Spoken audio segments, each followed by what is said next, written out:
Ajay IAS Kankarbagh Patna के YouTube channel पे आप सभी का स्वागत है। जैसा कि मैंने पहले बोला था कि आज से हम लोग 71st BPSC mains answer writing series शुरू करने जा रहे हैं। तो इसी क्रम में जो आज हमने टॉपिक चुना है वो है भारत एक चौथी अर्थव्यवस्था। यानी कि अभी हाल फिलहाल जो समाचार पत्र में ये न्यूज आया था कि भारत चौथी बड़ी अर्थव्यवस्था बन चुका है। तो इससे संबंधित कौन से प्रश्न हो सकते हैं और उस प्रश्न का एक आइडियल आंसर क्या हो, आज हम इसी विषय पे चर्चा करेंगे। तो जब हम इस चौथी बड़ी अर्थव्यवस्था से संबंधित प्रश्न को देखते हैं तो यहाँ पे प्रश्न आ जाएगा, भारतीय अर्थव्यवस्था वर्तमान में विश्व की चौथी बड़ी अर्थव्यवस्था बन चुकी है। चौथी बड़ी अर्थव्यवस्था बनने से वैश्विक परिदृश्य और आम जनजीवन पे पड़ने वाले प्रभाव की विवेचना करें और चौथी बड़ी अर्थव्यवस्था के बाद आगे की चुनौतियों का विश्लेषण करें। यानी कि जब इस टॉपिक से ये क्वेश्चन पूछा जा रहा है तो इस प्रश्न में 3 भाग है। यानी कि वैश्विक परिदृश्य पे क्या असर पड़ रहा है, आम जनजीवन पे इसका क्या प्रभाव पड़ेगा और आगे की चुनौतियां फिर क्या है। तो कोई भी प्रश्न का जब आंसर हम लिखते हैं तो सबसे पहले उसमें एक इंट्रोडक्शन के तौर पे कुछ चीजें लिखी जाती हैं। तो स्वभावतः इंट्रोडक्शन के तौर पे हम लिख सकते हैं कि भारत आज विश्व में चौथी बड़ी अर्थव्यवस्था बन चुका है, जापान को पछाड़कर, और इसके आगे 3 बड़ी अर्थव्यवस्थाएं। लेकिन इंट्रोडक्शन को एक सिंपल सा एक पैराग्राफ में लिखा जाएगा, लेकिन मुख्य पॉइंट ये होना चाहिए कि जो एक्चुअल में क्वेश्चन पूछा गया है, तो क्वेश्चन ये पूछा जा रहा है कि वैश्विक परिदृश्य पे इसका क्या असर पड़ेगा। तो यहाँ पे ये ध्यान में रखना है कि जब हम इस पॉइंट को डील करेंगे, यानी कि चौथी बड़ी अर्थव्यवस्था बनने से वैश्विक परिदृश्य पे क्या प्रभाव पड़ रहा है, तो यहाँ पे हम देखेंगे कि कुछ कुछ पॉइंट का उल्लेख करना बहुत ज्यादा जरूरी है। तो क्या क्या चीजें हो सकती हैं। तो सबसे पहले अगर वैश्विक परिदृश्य पे एक प्रभाव की बात की जाए तो यहाँ पहला पॉइंट ये हो चुका है कि अगर हम विदेशी निवेश की बात करें, चूंकि बड़ी अर्थव्यवस्था है तो विदेशी निवेश यहाँ पे बढ़ेगा। दूसरा, अगर हम अंतरराष्ट्रीय संगठनों में महत्व की बात करें तो अंतरराष्ट्रीय संगठन का यहाँ पर क्या होगा कि जो प्रभाव बढ़ेगा यहाँ पे, यानी कि जितनी भी अंतरराष्ट्रीय संगठन है उसमें भारत का महत्व बढ़ेगा।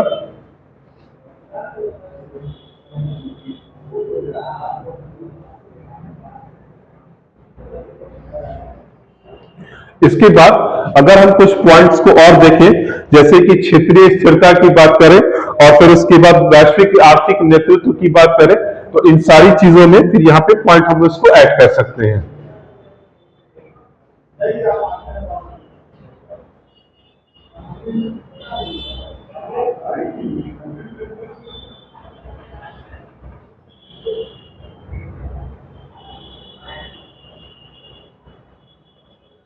वैश्विक आर्थिक नेतृत्व,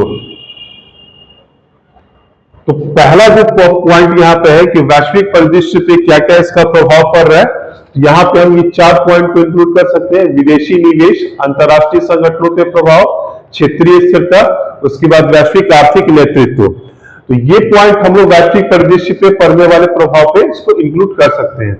लेकिन इसके बाद वो क्वेश्चन जो पूछा गया है कि आम जनजीवन पे पड़ने वाले प्रभाव की, यानी कि जब ये अर्थव्यवस्था अगर चौथी अर्थव्यवस्था बड़ी है तो जाहिर सी बात है कि अर्थव्यवस्था का आकार बड़ा है और आकार बढ़ने का जाहिर सी बात है कि क्या प्रभाव इसका पड़ सकता है।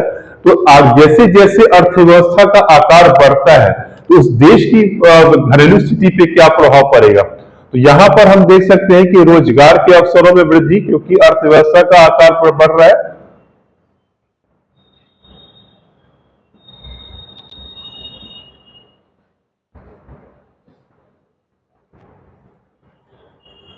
इसके बाद अगर हम जो नेक्स्ट पॉइंट बताएं तो बेहतर जीवन शैली, यानी कि अर्थव्यवस्था के आकार बढ़ने से ये चीजें आ जाएंगे। उसके बाद उपभोक्ताओं के एक सकारात्मक असर पड़ेगा, जीवन स्तर में बेहतर सुधार की बात आएगी।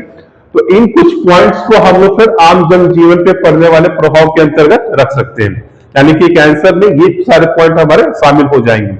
लेकिन जब यहां पे हम तीसरा पॉइंट देखते हैं कि चौथी बड़ी अर्थव्यवस्था के बाद आगे की चुनौतियों का विश्लेषण करें, तो यहां पे हमें कौन कौन से पॉइंट्स का उल्लेख करना है। तो सबसे पहले कि आगे की चुनौतियां क्या होंगी, तो एक पॉइंट यहाँ पे ध्यान में रखना है कि कोई भी अर्थव्यवस्था जब निरंतर विकास की गति को प्राप्त करती है और आगे की ऊंचाइयों को छूती है, तो एक प्रयास ये होता है कि वो निरंतर आगे बढ़े। यानी कि चुनौतियां ये है कि हम जहां पे पहुंचे हैं उससे आगे बढ़े और कम से कम उस स्थिति को भी बना के रखें। यानी कि आप जो स्थिति प्राप्त कर चुके हैं उसी को आप निरंतर आगे बढ़ाने का प्रयास भी कर रहे हैं और साथ साथ उसको कायम भी रख रहे हैं, क्योंकि कोई भी अर्थव्यवस्था एक जैसी स्थिति पे हमेशा नहीं रहती है। तो पहले पॉइंट के तौर पे इस चीज को रख सकते हैं। दूसरा बहुत इंपॉर्टेंट पॉइंट यह है कि भले ही भारतीय अर्थव्यवस्था चौथी बड़ी अर्थव्यवस्था बन चुकी है, परंतु यदि प्रति व्यक्ति आय के दृष्टिकोण से विचार किया जाए तो आज भी भारत की प्रति व्यक्ति आय विश्व के अन्य अर्थव्यवस्था की तुलना में काफी कम है। इसके बाद एक चुनौती ये भी है कि अभी हाल फिलहाल जैसे हमने देखा है कि अमेरिकी प्रशासन द्वारा भारत पे प्रशुल्क लगाया गया, तो और ये भी ध्यान में रखना होगा कि भारत का जो सबसे बड़ा व्यापारिक साझेदार है वो अमेरिका, जो विगत कुछ वर्षों से बना हुआ है। तो ये प्रशुल्क लगाने के क्रम में ये असर पड़ सकता है कि भारतीय अर्थव्यवस्था की कुछ चुनौतियां सामने आए। तो इसको कैसे निपटा जाए, तो एक चुनौती इसके अंतर्गत ये आ जाएगी, यानी कि अमेरिकी सरकार द्वारा लगाया गया प्रशुल्क।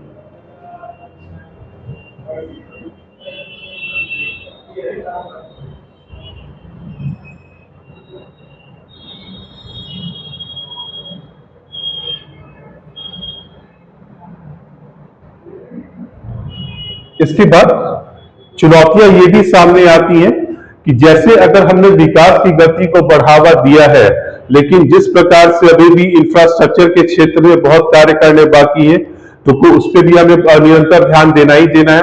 प्लस यदि हम आय की असमानता की बात करें तो ये अंतर स्पष्ट भारतीय अर्थव्यवस्था के समय देखने को मिलता है कि 10% लोगों के हाथ में संसाधनों का संकेंद्रण है, बाकी 90% जो जनसंख्या है वो अभी भी आय की असमानताओं से जूझ रही है। तो ये अंतर अभी भी हमें स्पष्ट तौर पे देखने को मिल रहा है। तो इस प्रकार से जब हम इस क्वेश्चन की विवेचना करते हैं, विवेचना के क्रम में हमें इन सारे पॉइंट्स का ध्यान रखना होगा और अंत में हम एक निष्कर्ष के तौर पे ये लिख सकते हैं, जो कि प्रश्न की डिमांड होती है। इसलिए कोई भी प्रश्न जब हम इस सोच को लिख रहे हैं आंसर के तौर पे, तो जो प्रश्न का डिमांड है उसमें क्या क्या पॉइंट है उन सारों का उल्लेख करना है और इसके बाद एक निष्कर्ष के तौर पे देना है। धन्यवाद।